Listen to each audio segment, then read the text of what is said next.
Good morning, guys. We're going to do a real quick feature comparison between a 2014 HM126.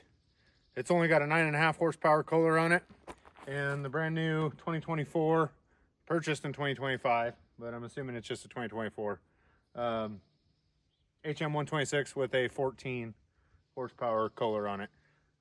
You can see this one is not a trailer mount.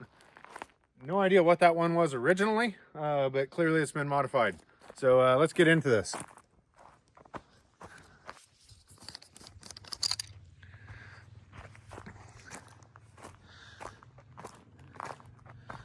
So a couple things. They've upgraded on the new one. The adjuster there. I'm going to show you guys the old one. We're going to do a lot of back and forth. I'm going to cut out some of this stuff possibly for you guys, but that's what the old one looks like. I have this old cam lock thing on it here. Every time you're spinning it around, you know, obviously the handle's broken off on this. You can knock this off and it grabs. Just been a pain. Now we're going to do the handle throttle assembly here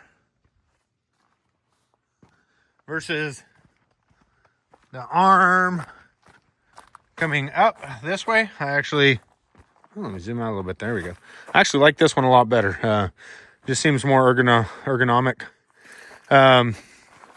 The frame structure. This is kind of a big thing in my opinion. They put in this new frame structure here. It looks like the lower frame structure has been changed also. Definitely. You can see the difference between the two here. So I never noticed an issue with this old one chattering or vibrating at all. So I don't think structurally wise, it was less sound, so to speak. But I definitely think the new one is just better because, I mean, that having that cross piece across here would be absolutely awesome. So on this old system, you can see this goes off of the old torque. We've been running it at 30 to 35 foot-pounds, and it seems to work great. I don't know what happened. At some point in time, the needle system would probably got ripped off or broken, and surprisingly, that old system works pretty good. The water flow system is quite a bit different. I'm going to put a new nozzle on here for my neighbor because this one broke while I was using it. I'm just going to make it something so it's easier to moderate your water flow. Probably the best feature that I can see, you do not have adjustable blade guides like that one over there. That has been a huge issue. This one can get the wavy cuts partially. Originally, it was because our blades, blocks were out of tune. I got those dialed in. You can actually see where it got. See if I can get in close enough. It got so out of whack here that it wore on the top of that blade block a little bit, and basically it was just in there canted down because it was loose. I put a little extender on there with a T to drop the lubricant right on the blade itself. One thing I did learn is you could see the gap between here and here. It's something that still needs to be adjusted. I'm going to do a bunch of work and get this updated. This is a new bearing.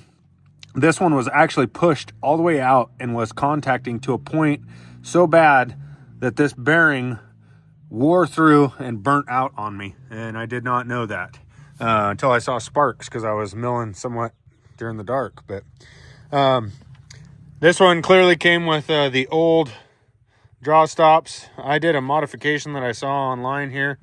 It looks like absolute garbage, but it actually works really well for rolling the logs. And then I found a video where the guys put the big old PVC pipes on them. That probably is just the way to go. The old log clamp itself, no idea for sure whether that's a Woodland or not. I didn't even use the adjuster knob back over here. It was a pain. I would just jam it into the log and hit it with my foot, and it always held pretty good. But I'm going to show you guys something about your rail system. if you're going to modify and go to a big old trailer frame like this, I can tell you right now, if you level this trailer frame, it is very, very, very sturdy.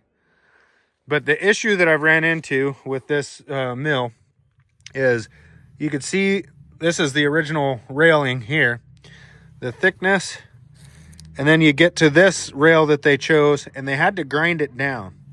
Well, in grinding that down, if you're not going to machine it, you're going to get, basically it does this.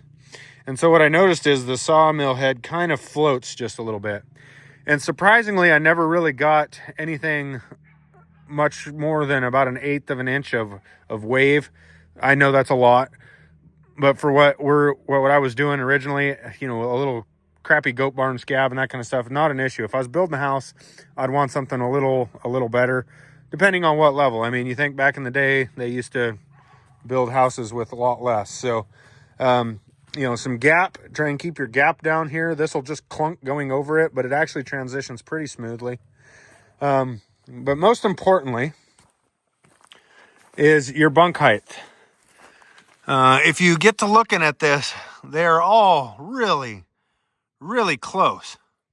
But you can see right there a pretty good variance between the one with the post and the one right behind it. So is that the end of the world? Because it essentially sits on all the reds.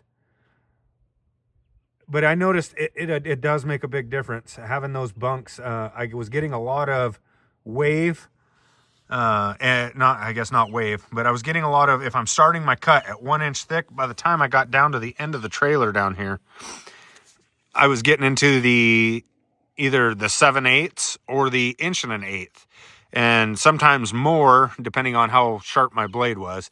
You know, that plays an important part of it. But make sure that those bunks are true, guys. This one, we're probably going to need to do some shimming on it to get those to line up 100%, or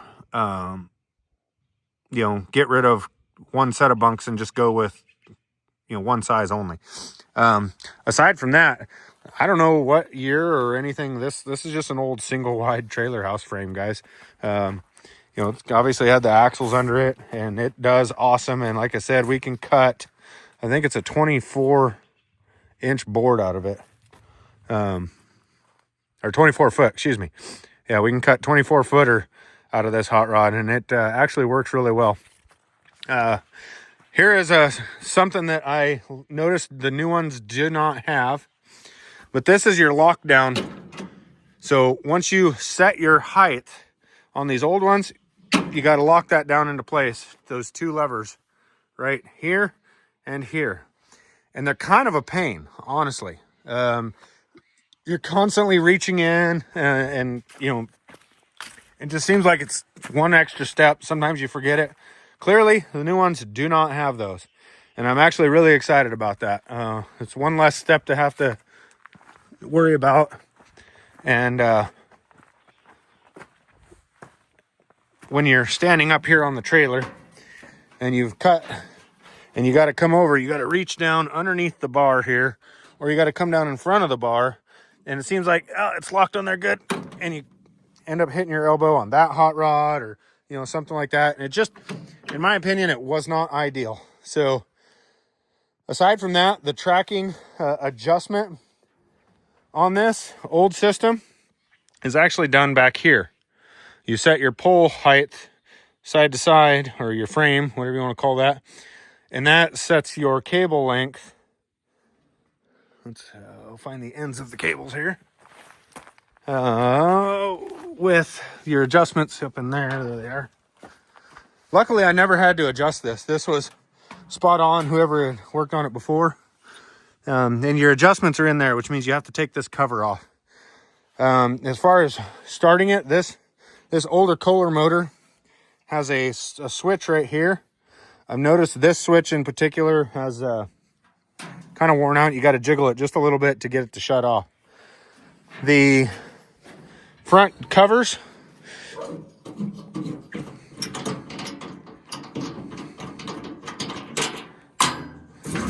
are only held on by the one screw. That's it. You can see your belt tension is not adjustable or as adjustable as the original one. It's done completely differently. And give me a second here and I will look. Luckily, we have not had to replace the belts. I believe, yes, that is done via the motor on the bottom side, bottom right side. So you would have to loosen your motor, shift your motor over this way, loosen your, replace your belt, put your new one on, and then retension it via shifting the motor.